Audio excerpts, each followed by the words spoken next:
Bonjour, ici Sophie, bienvenue dans cet épisode de Nos 2 centimes avec les expertes de l'amitié.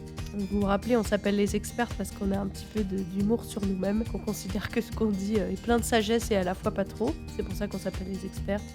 C'est un épisode sauvé des eaux comme Moïse. C'était pas évident pour nous parce qu'à la fin de notre temps de discussion, l'épisode a disparu, mon ordinateur s'est éteint et on a cru que cet épisode avait disparu pour toujours. Mais Zencastr, notre plateforme d'enregistrement en ligne, a fait du super travail et nous a récupéré cet épisode. On a failli donc jamais entendre cette conversation, mais je suis hyper contente. Marion, Marjolaine sont des personnes de qualité et je pense que ce qu'on y dit est important pour bien vivre nos amitiés. J'espère que ça va vous encourager, que ça va vous donner des bons conseils et pistes de réflexion et je vous souhaite une bonne écoute. Mesdames, bienvenue dans ce nouvel épisode de Les Expertes. Ça fait 4 mois que la série sur l'amitié a commencé et nous concluons par les questions que vous avez posées sur Slido. C'est formidable, c'est extraordinaire, je suis vraiment contente de vous retrouver Marion, Marjolaine. Waouh, quelle vie! Donc on va faire 2 épisodes et ça va être bien. Donc première question. On commence comme ça, c'est le jeu Allons-y, des questions et des votes. Comment Vas-y, faire vas-y. pour devenir amies avec les incroyables Marion et Sophie? c'est vraiment celle qui est en tête. Bah oui, et Moi, je ça me me demande semble une question intéressante. qui l'a posé à votre avis? Je pense qu'il y a eu de l'arnaque. Je pense qu'il y a eu de l'arnaque. En même temps, c'est intéressant de savoir qu'est-ce qu'il faut faire pour devenir ami avec quelqu'un. Oui, Et là, on a deux exemples de spécimens. mais moi la question, donc on peut dire que la question c'est Marjolaine qui l'a posée, J'avoue. et c'est important et je pense que moi ce qui me dérange dans cette question, c'est que tu peux décider de vouloir être amie avec quelqu'un. Moi, qui a un style d'attachement distant, plutôt ça me fait flipper que quelqu'un de son côté décide: «Je vais être amie avec Sophie». C'est mon objectif. Mhm. Mhm. Qu'en pensez-vous? Moi, ça me dérange pas spécialement. De toute façon, moi, ce qui va faire qu'on devient amis avec moi, c'est juste une occasion, hein. Il faut qu'on soit dans la même pièce pendant un petit moment et qu'on fasse des blagues et qu'on se trouve des points communs et puis voilà quoi. Enfin, il n'y a pas besoin de. Donc je sais pas. Ouais. Je sais pas si vraiment il y a des choses à faire plus que être le genre de personne avec qui j'ai envie d'être amie et ça se contrôle pas trop quoi. Donc, c'est un peu soit t'es le genre de personne avec qui ça va matcher, soit non, quoi. Ouais, et Ouais. après, j'ai l'impression que moi, je peux potentiellement matcher avec plein de gens du moment qu'ils sont Mhm. disponibles et qu'ils ont envie de discuter. Je me rappelle pas avoir rencontré quelqu'un et de m'être dit: «Ah non, cette personne-là sera jamais mon amie», tu vois? Enfin, c'est juste l'occasion, quoi. Le temps de disponibilité, l'occasion qui fait que tu vas accrocher avec quelqu'un et tu accroches pas avec les autres juste parce que tu t'es pas assis à côté de lui à table ou tu as pas eu le temps suffisamment long pour accrocher. Mais en fait, dans un autre contexte, ça aurait très bien pu devenir, cette personne aurait pu devenir ton amie, quoi. Pour moi, j'ai vraiment l'impression que c'est juste les opportunités et les occasions, quoi. J'ai pas l'impression qu'il y a un truc plus que ça. Marjo, comment on fait pour devenir ton amie, toi? Bah, moi, je dirais, en vrai, je dirais un petit peu pareil. C'est une question d'occasion. Peut-être une des choses, et ça me fait rire quand tu parles du lien d'attachement distant, c'est on m'envahit pas trop quand même. On est disponible, j'aime bien l'idée d'être disponible, mais on m'envahit pas trop parce que sinon moi j'ai vite peur de suffoquer. Ouais. Donc, Ouais, moi, exactement pareil, mais ça va être comment est-ce qu'on fait pour rester amis? Moi, ça va être en gardant des distances quand même, en m'envahissant pas trop parce que je me sens vite aussi noyée dans les relations. Si les personnes sont trop en demande, c'est très compliqué pour moi, ouais. C'est intéressant parce que du coup, c'est différent de rester ami que de le devenir. C'est facile de devenir ami, mais c'est facile de plus être ami après, pour vous. euh, bah, si tu deviens ami, vraiment, c'est facile de rentrer sur pour moi, je dirais, c'est facile de rentrer sur ce chemin qui va vers l'amitié. Devenir ami, vraiment, ça, c'est un peu plus quand une bonne conversation. Mais rester ami sur du long terme, ouais, ça dépend, en fait. C'est aussi la vie, hein. Moi, je dis enfin, tu vois, j'ai l'impression qu'on n'est pas toujours, des fois, il n'y a pas de responsabilité, ou, enfin, on devient ou on n'est plus amis, juste des fois à cause de la vie, quoi. Donc, je sais pas si c'est facile ou pas. C'est que des fois, la vie, elle fait le chemin comme ça. Ouais, je suis carrément d'accord. C'est facile pour moi de connecter avec les gens. Après, pour que ça devienne une amitié et que ça reste sur le long terme, ça va dépendre, de l'envie de l'un et de l'autre, des efforts et puis aussi pareil, encore une fois, de la situation de la vie, quoi. Si tu déménages pas, si tu te rapproches, si tu t'éloignes, si tu as des trucs qui viennent perturber ton existence. Enfin, c'est... Donc en gros, pour résumer, pour devenir ami avec quelqu'un, que ce soit Marion, Sophie ou Marjolaine, il faut quand même trouver des occasions d'être ensemble, quoi. Ouais, il faut être au bon Ouais. endroit au bon moment. Ouais. Voilà, hein, ça c'est fait. Hop, question suivante. Question suivante. Comment comprendre ce verset de la Bible dans Jean 15 qui dit: «Il n'y a pas de plus grand amour que de donner sa vie pour ses amis». On va écouter la théologienne. Bah, c'est toi, Marion, la théologienne. T'as passé Toi, plus de temps à Vaud que moi. mais moi, j'ai pas de diplôme. Les experts sont vraiment expertes dès qu'on cite la Bible. Mais moi, j'ai envie de dire qu'il faut le comprendre comme il est dit, en fait. Enfin, bon, alors déjà, celui qui parle, faut peut-être commencer par ça. Celui qui dit ça, c'est Jésus qui va effectivement par la suite donner sa vie pour, en plus de ça, enfin, on pourrait passer longtemps sur ça, mais au-delà de ça, il donne sa vie pour ses amis, ceux qui l'aiment, mais qui, pour beaucoup, sont encore ses ennemis, parce que il donne sa vie pour ses disciples, il donne sa vie pour Marjolaine, pour Sophie, pour Marion, pour Chantal, pour Jean-Pierre. Mais Chantal et Jean-Pierre ou Marjolaine, au moment où il fait ça, on est encore on n'est pas en relation avec Christ. Donc Christ, il va au-delà, il donne même sa vie pour ses ennemis. Mais je pense que donc c'est comme ça qu'il va prouver l'amour le plus grand qu'il a, c'est en donnant sa vie. On peut comprendre ce verset de façon aussi littérale, dans le sens où c'est vrai, il n'y a pas de plus grand amour que de donner sa vie, et que de toute manière, l'amitié, je pense qu'elle inclut ça, elle inclut le fait de donner de nous-mêmes, de donner de notre temps, de donner de notre énergie. Et ça aussi, c'est quelque part donner de notre vie. Moi, je suis complètement d'accord. Je pense qu'en effet, il faut le comprendre dans ce que ça veut dire. Ça veut dire être prêt à, à se sacrifier au sens premier du terme. Alors, peut-être pas jusqu'à mourir pour prendre une balle, mais pourquoi pas. Mais juste sacrifier son temps, sacrifier des fois son confort. Et que quand ouais, la vraie amitié, c'est l'amitié où la personne en face et ses besoins sont plus importants que les tiens. Alors, pas toujours. Je sais qu'il y a une question après sur les moments où les gens en demandent trop, mais où en tout cas, t'es prêt à te donner pour la personne, quoi. T'es dans une relation où tu donnes, où tu vas que prendre tout le temps. Ce qui peut être un petit peu quand même la mode dans les relations en ce moment. Dès qu'on t'en demande le moindre truc, tu dis ah bah non, je veux pas. Mais ouais, d'être dans une relation où en fait tu es celui qui donne et pas toujours celui qui prend.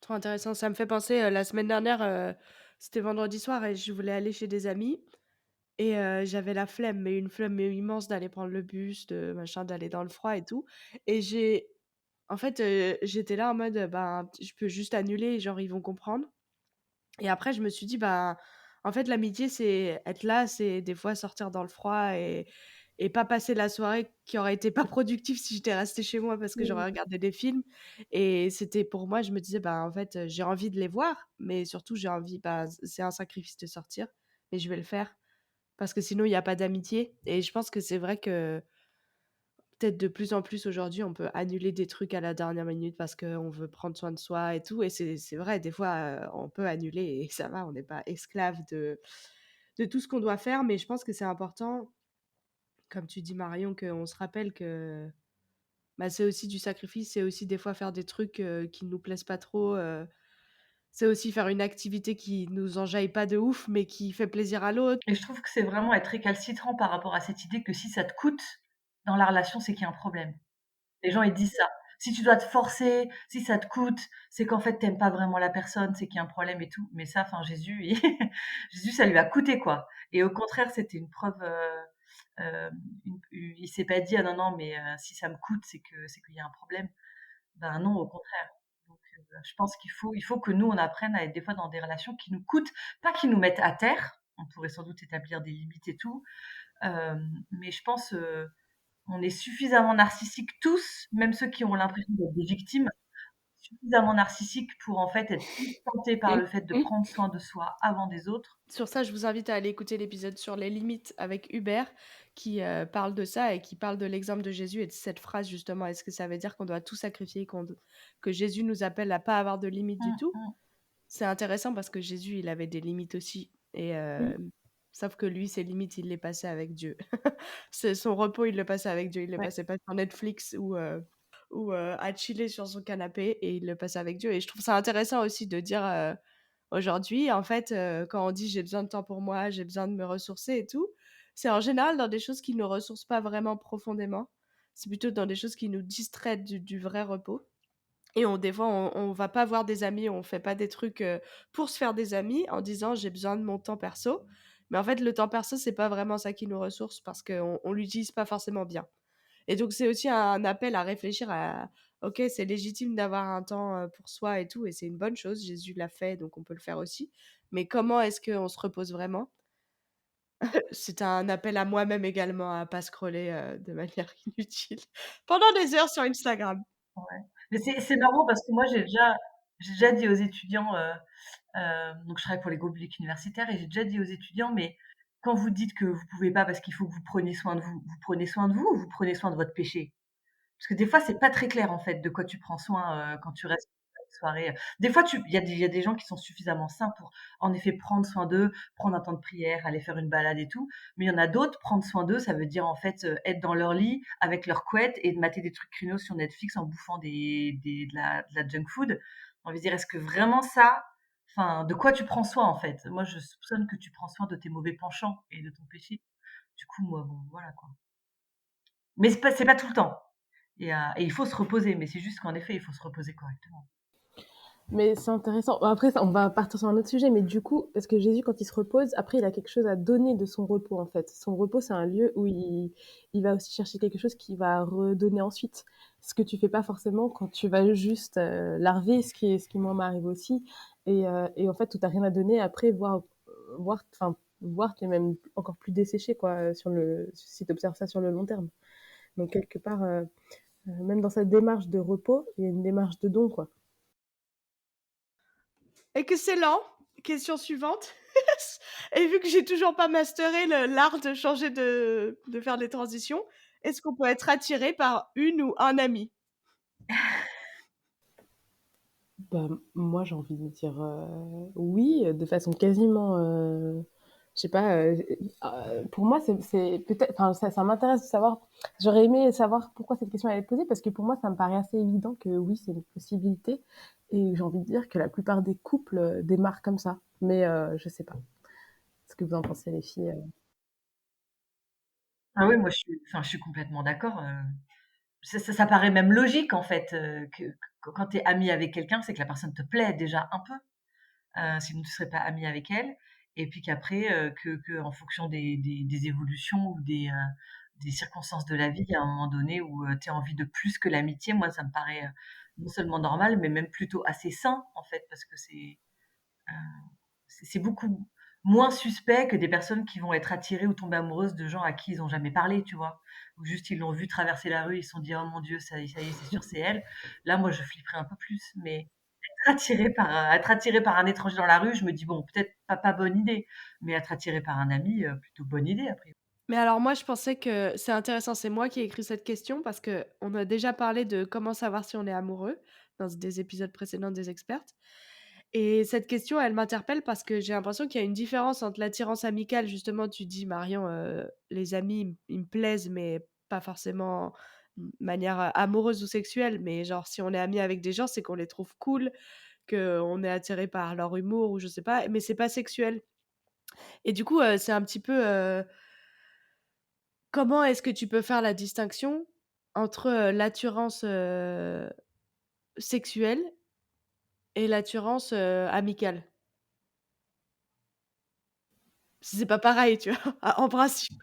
Enfin, moi personnellement, dans mon intérieur, la différence, elle se fait assez facilement. Après, je Non, suis pas mais dans l'intérieur ça de se tout le fait monde. facilement. Je Mais je vais veux pas dire, parler c'est pour pas les c'est un autres. peu les mêmes mécanismes, mais Mmh. pas tout à fait. Et je trouve ça intéressant d'y réfléchir. Peut-être que vous trouvez pas ça intéressant et du coup, Non, on mais passe à si, la c'est intéressant parce que forcément, même dans une amitié, quelque part, au départ, tu montres, l'amitié, elle va se faire petit à petit, mais toi aussi, tu te montres d'abord sous ton premier jour, quoi. Tu commences pas à être complètement, enfin, je sais pas ce que c'est la pire version de nous-mêmes, mais tu vois, avec l'autre. Donc, il y a aussi un jeu on s'apprivoise, pas on se séduit du tout au sens sensuel, mais quelque part, on apprend à se découvrir et forcément, il y a un petit côté, d'abord, on se montre sous notre bonjour et puis petit à petit, quand la relation devient sécure, on montre l'entièreté de qui on est.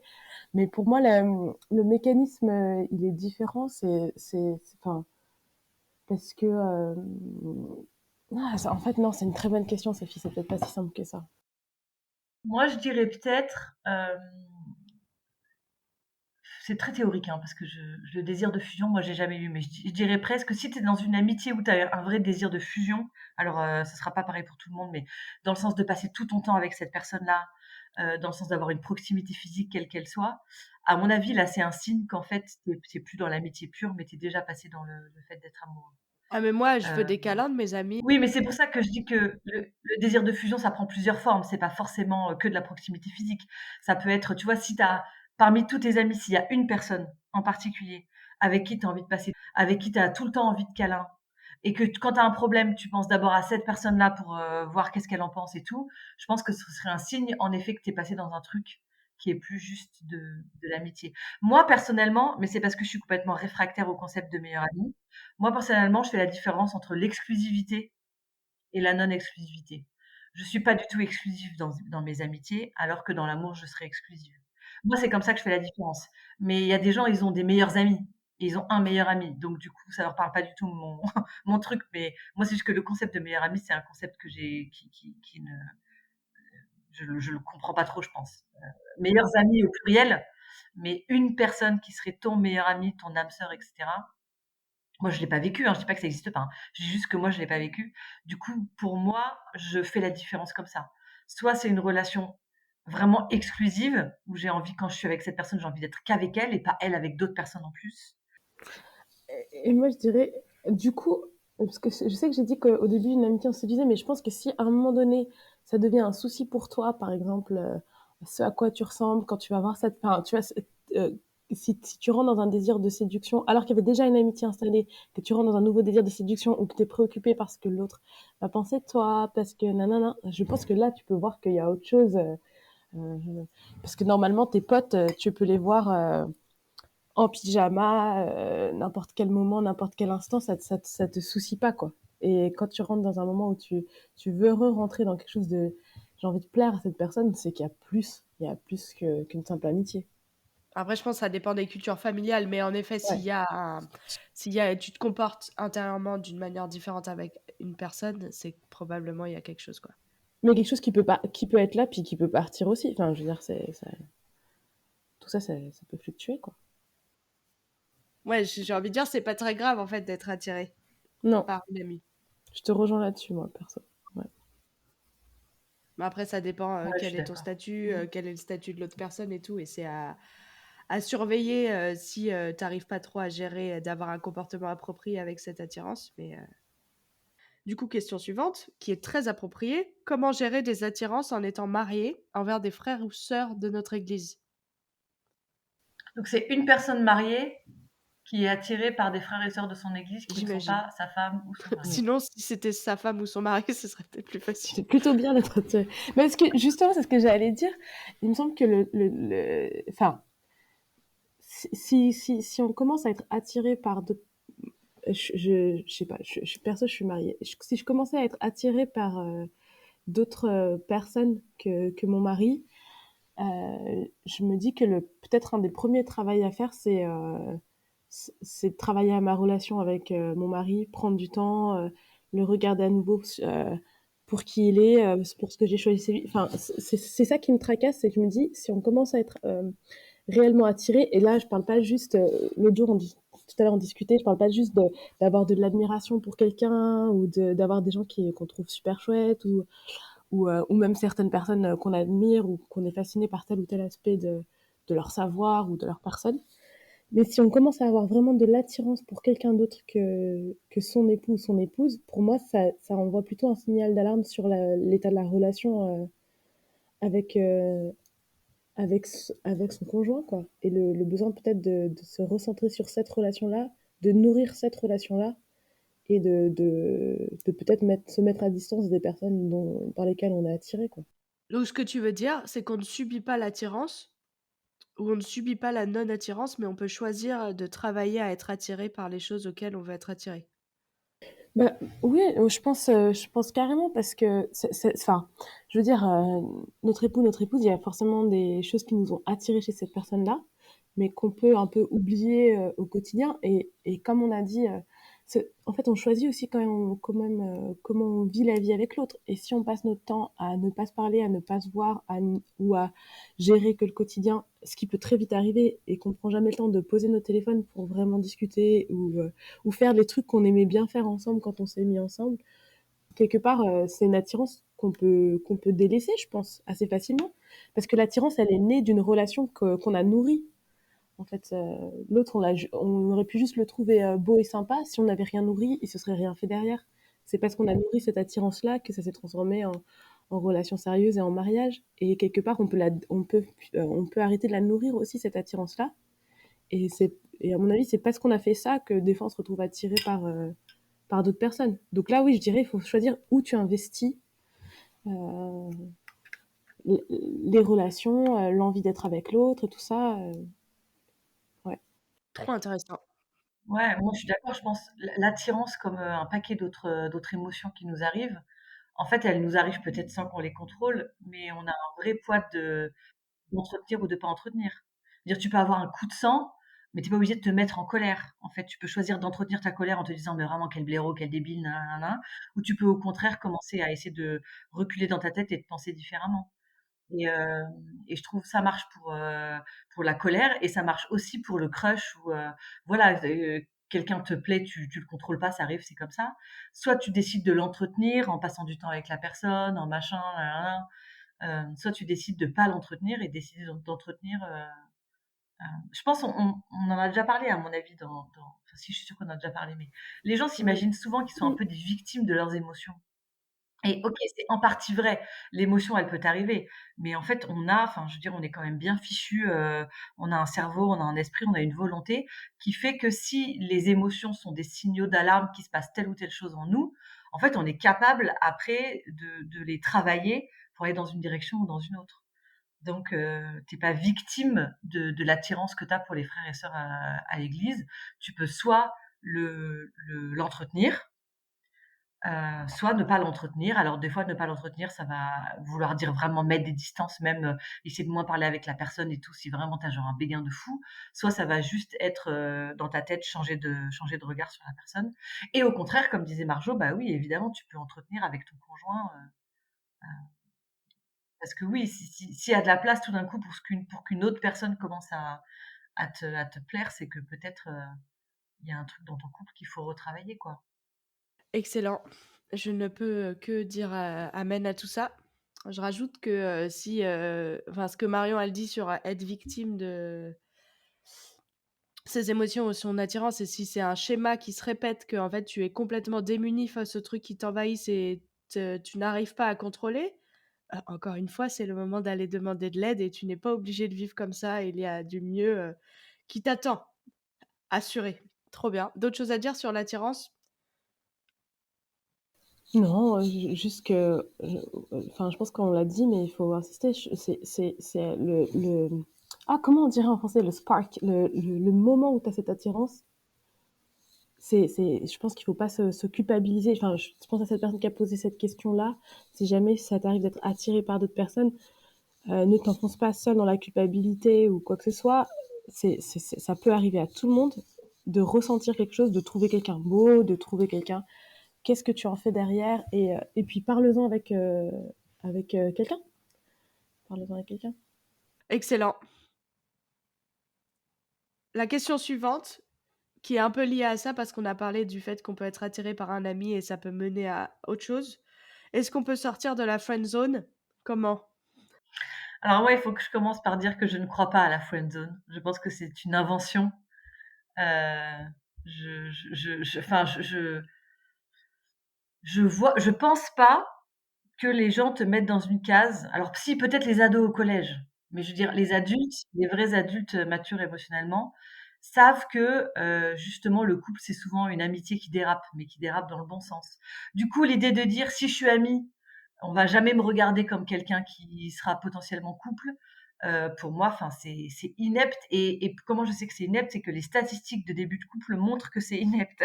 Dire que toute l'expérience humaine montre qu'en fait, c'est faux. La friend zone n'existe pas puisque quasiment tous les couples se mettent en couple en étant d'abord amis. Donc comment sortir de la friend zone? Ben, pas la peine d'en sortir, hein. Tu vas en sortir juste parce qu'il y a des sentiments qui naissent des 2 côtés. Est-ce que ça veut dire que, en gros, si la personne, elle te dit: «Non, je te vois que comme un ami», en fait, si tu avais pas été ami avec elle et que tu l'aurais direct demandé: «Est-ce que tu veux être en couple avec moi?» Elle t'aurait dit: «Non» aussi et c'est pas parce que vous êtes amis qu'elle te rejette, c'est parce que juste ça passe pas, quoi. Évidemment, elle te rejette pas parce que tu es amie, elle dit juste, en fait, la relation qu'on a, c'est pas une relation amoureuse, c'est une relation amicale et pour l'instant, je veux pas plus que ça, quoi. Alors la question, c'est quand même comment si on oublie le concept de la friend zone parce que Marion n'y croit pas, c'est quand même comment est-ce que tu fais passer une relation amicale à une relation amoureuse? Est-ce que c'est vraiment possible et comment bien le faire, quoi?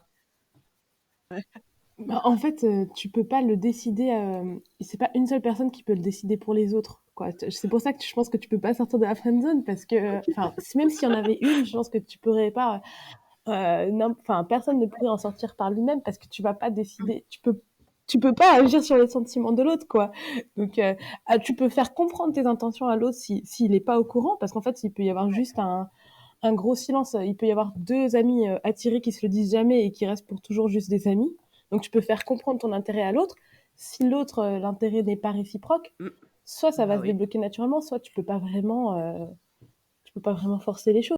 Mais si les 2 sont d'accord, pour moi, la transition, elle se fait hyper naturellement.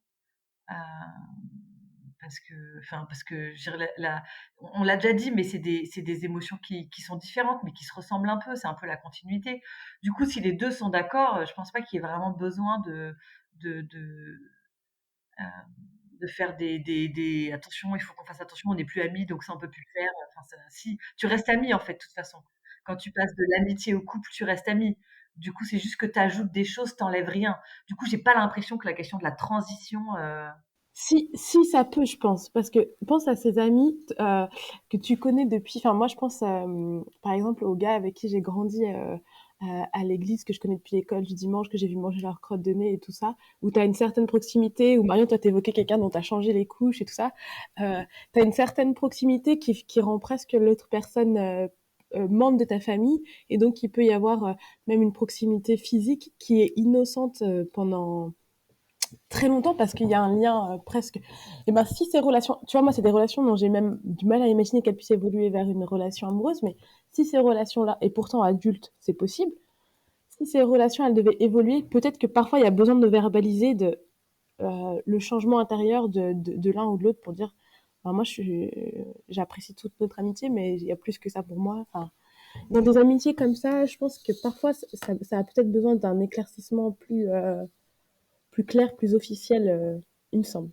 oui, c'est sûr, plus l'historique est long, plus il va falloir que les choses soient dites clairement. Peut-être une des questions, liées à la friend zone ou la non friend zone, c'est que, quand tu commences à développer des sentiments ou une attirance, plus pas juste amicale, envers quelqu'un, c'est est-ce que tu dois risquer l'amitié, en partageant tes sentiments ou qu'est-ce que tu dois faire?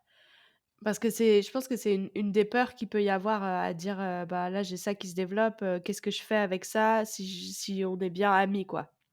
Quelles sont vos pensées? On en a déjà parlé plein de fois, mais Ouais, je pense que ça va dépendre un peu de ton caractère et d'à quel degré aussi cette attirance et cette pensée, elle te bouffe ou pas. Pour moi, j'aurais tendance à dire, hem, tant que ça me pourrit pas la vie dans mon amitié et si j'ai l'impression qu'en fait, c'est trop tôt pour le dire, bah, je vais faire comme ça et puis si un jour je me dis: «Non, en fait, ça me saoule, j'ai plus envie d'être de cette relation-là, j'ai envie d'une autre relation», ben, tu le dis, en fait. Je pense qu'il faut être assez simple. Mais je tiens quand même à dire que si tu es secrètement amoureux d'une personne pendant des années et que tu lui dis pas pour préserver l'amitié, en fait, c'est quand même un peu moche parce que la personne en face, tu lui mens, quoi. Et moi, ça m'est arrivé d'une personne qui me dit: «Ah mais en fait, ça fait 7 ans ou 6 ans, je sais plus», et moi, j'avoue, je me suis sentie un peu trahie quand même. J'ai envie de dire: «Mais moi, j'aurais bien aimé qu'on ait cette discussion-là, il y a 7 ans, quoi». Parce que du coup, toi, tu as souffert de rien, moi, je trouvais bien que des fois, c'était bizarre et je comprenais pas parce que quand je te posais des questions, tu disais: «Non, il y a rien de bizarre». Donc moi, j'avoue, je l'ai un peu mal vécu que la personne, l'ait pas dit. Donc encore une fois, je pense qu'il faut vérifier que c'est pas juste un truc, passager, parce qu'il y a un truc dans ta vie qui fait que machin, et vérifier que tu as vraiment quelque chose qui se développe et qui est vraiment de l'ordre d'être amoureux. Et si tu l'es, bah, moi je suis partisane de le dire à la personne, hein. De toute façon, moi je suis toujours partisane de le dire à la personne, ça va être mon truc par défaut donc Et puis moi, j'ai envie de dire, si ça met vraiment en jeu l'amitié, c'est qu'il y avait quand même une attirance ou des sentiments profonds. Parce que si tu le dis et qu'en fait c'était un truc qui finit par passer, ben l'amitié, elle peut reprendre aussi naturellement. Puis on est justement, on est tous adultes, on est tous grands. Puis au bout d'un moment, on peut juste passer à autre chose. On a eu besoin de clarifier. Ben finalement, ça se fait pas. Et puis on reconstruit une amitié. Et je pense que justement, si ça met en péril potentiellement l'amitié, c'est que les sentiments, ils sont vraiment profonds et que si tu dis rien, tu dois être vraiment très en souffrance, quoi. Et c'est pas une vraie, quelque part, l'amitié, elle est aussi faussée parce que ça veut dire que tu laisses pas l'autre te connaître pleinement, t'écouter pleinement, il y a une façade qui se met forcément. Ouais, en fait, toute amitié, c'est un truc organique qui change, qui évolue, où il y a des conversations pour dire les choses. Et donc, c'est normal que dans les amitiés où potentiellement il y a de l'attirance, on puisse aussi, ou des sentiments, on puisse aussi en parler, quoi. En gros, il faut arrêter de faire grand cas d'aller voir la personne et dire là, j'ai des sentiments ou quoi. mmh. Quand il y a besoin, quoi. Ok, question suivante. La friend zone, c'est fait. Est-ce que c'est dérangeant si notre meilleur ami ne partage pas la même foi que nous? Moi je dirais non, si c'est quelqu'un à qui tu peux parler de tout, quoi. Si ça te réfrène pas. Après, encore une fois, je redis, moi, le concept de meilleur ami me dépasse un peu. Mais mais j'imagine quelqu'un avec qui moi, j'imagine mes amis proches. Heu, Moi, j'ai parmi mes amis proches des personnes qui sont pas chrétiens, et ça fonctionne parce qu'en fait, j'ai pas à faire semblant. J'ai pas à cacher des trucs. Je sais que la personne, elle, même si elle partage pas ma foi, elle peut tout entendre sur ma foi.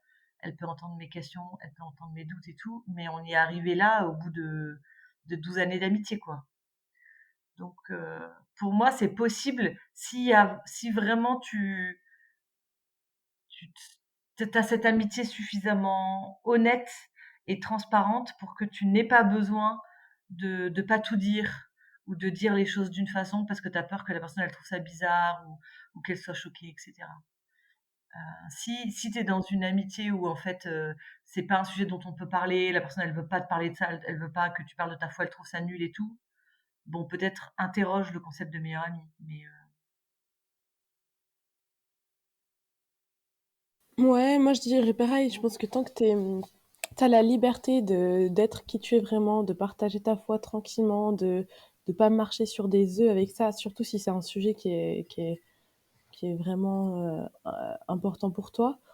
Moi, je vois pas d'opposition. Euh, Ce que je conseillerais à quelqu'un, c'est d'avoir quand même des amis quand même qui partagent sa foi, parce que ça, c'est aussi un soutien. On a aussi besoin de nos frères et sœurs, et pas que de façon superficielle à l'église. Bonjour, tout va bien. On a besoin de gens avec qui on peut prier ou partager des vrais sujets de prière ou ce genre de choses. Donc, je dirais que c'est compliqué de n'avoir que des amis qui ne partagent pas notre foi.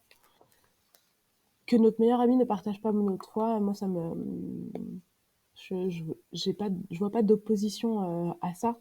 Moi, je dirais, si tu prends le temps d'avoir des amitiés avec des gens proches, comme tu dis, Marjo, en fait, est-ce qu'il y a des gens avec qui tu peux partager en profondeur ta foi, au même niveau que tu peux partager d'autres choses profondes avec la personne qui partage pas ta foi?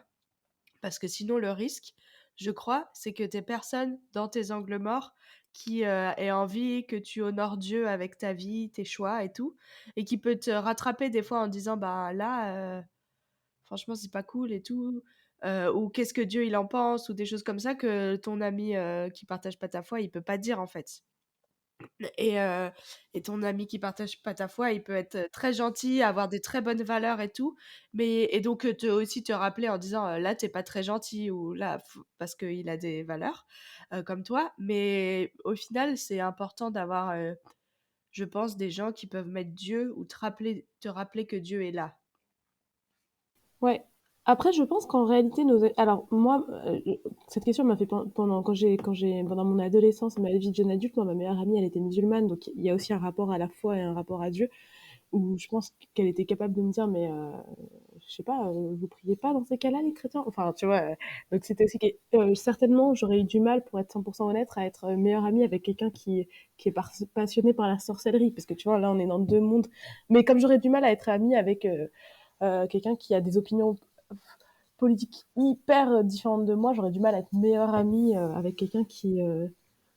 Enfin, voilà, je vais pas rentrer dans les opinions politiques ici, mais donc peut-être pas quelqu'un qui serait diamétralement opposé, mais je pense que des gens qui sont même non chrétiens peuvent des fois nous interpeller justement parce que si c'est ton meilleur ami, il connaît ta foi et te dire, mais attends, je croyais que tu voulais faire ça ou pas ça ou faire tel ou tel genre de choix, quoi.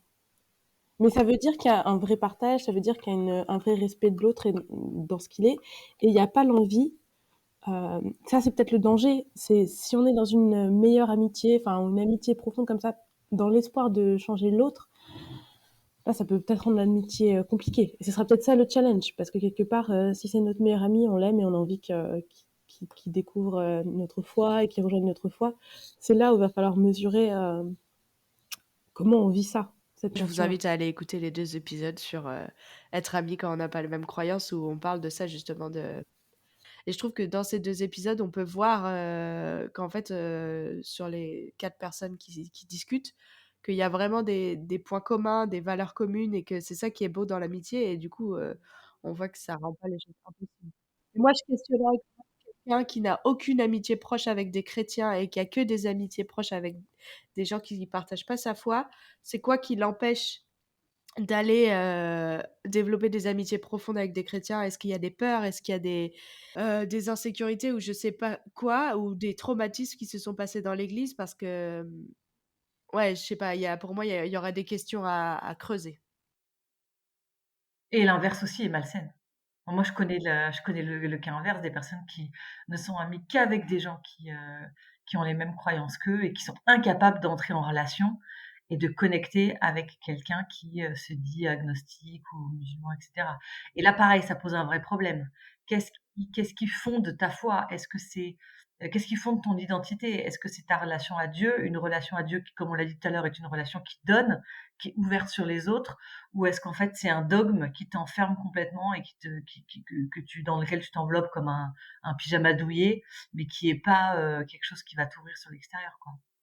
Mais je pense que dans l'Église, peut-être on explique mal ce que c'est que l'amitié parce qu'on a peur de la question de l'influence.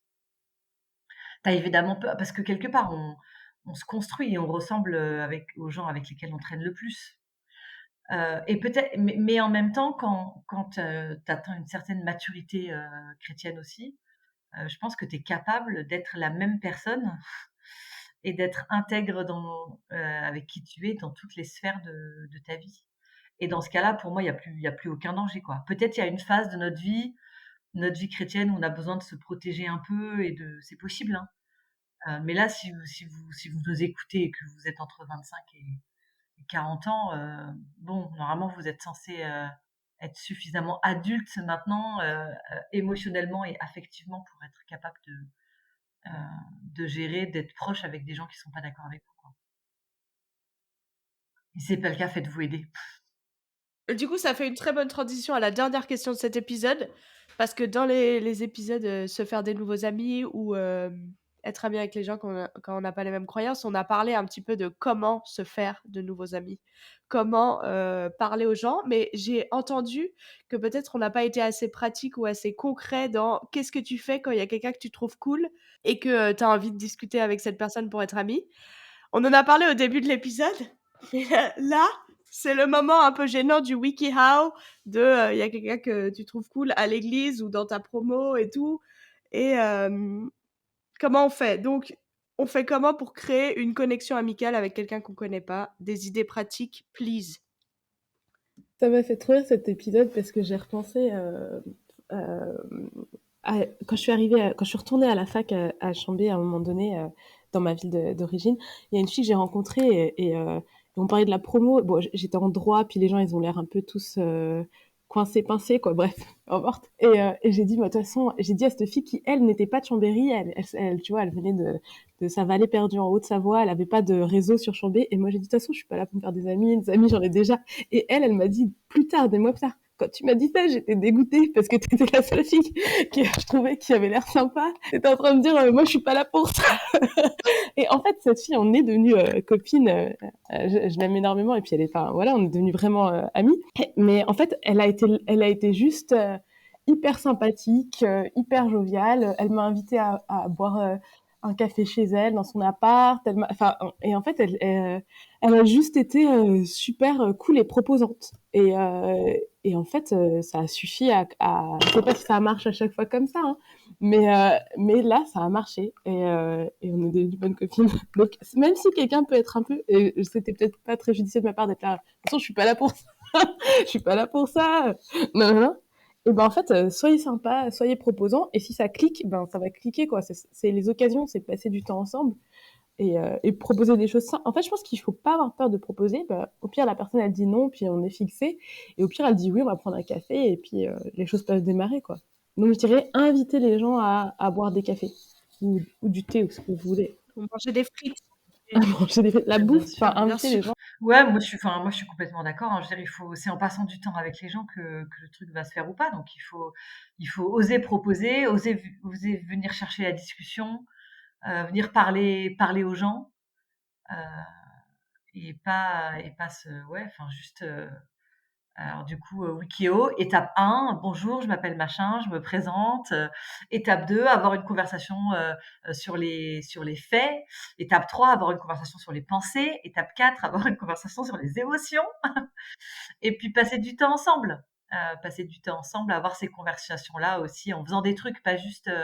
Parce que le coup du café, moi je kiffe parce que j'aime discuter, mais il y a des gens, en premier contact, ils vont trouver que ça fait un peu déjà genre, oh là là, on va parler tout, alors que Mmh. proposer une balade, proposer un truc où en fait t'es pas face à face.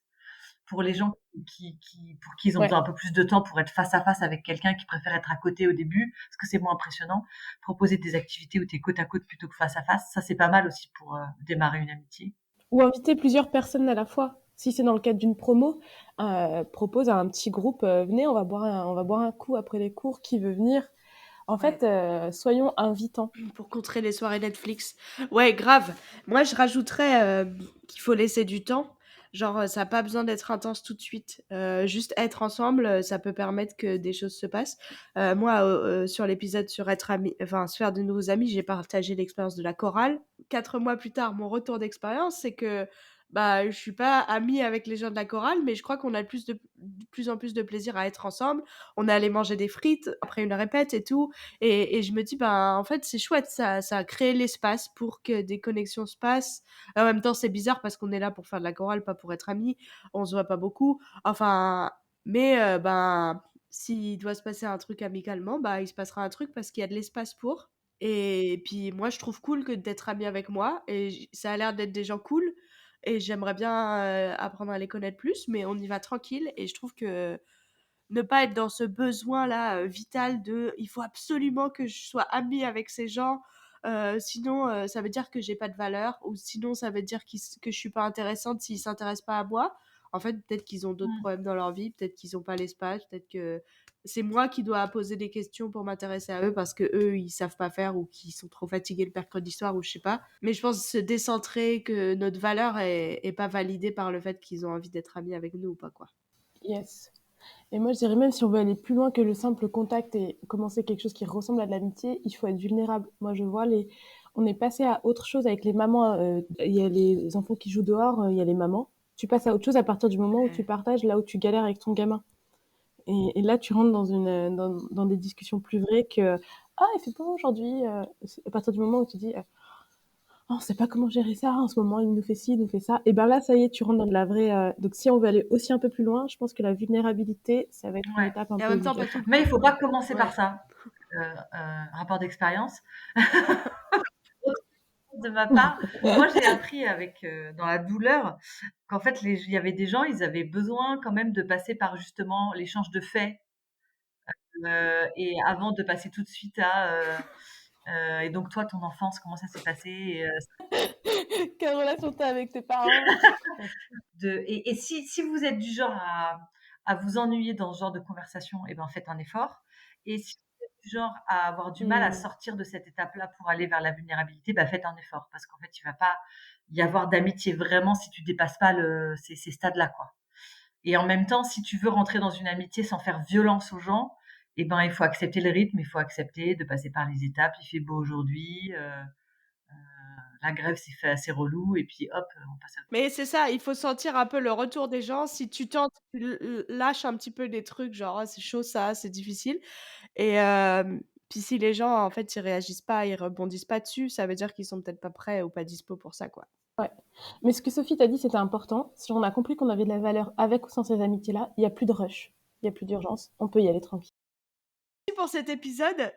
Nous nous retrouvons la semaine prochaine pour un épisode intense sur, les tensions dans l'amitié, les conflits et tout ça. Merci d'avoir écouté cet épisode jusqu'au bout.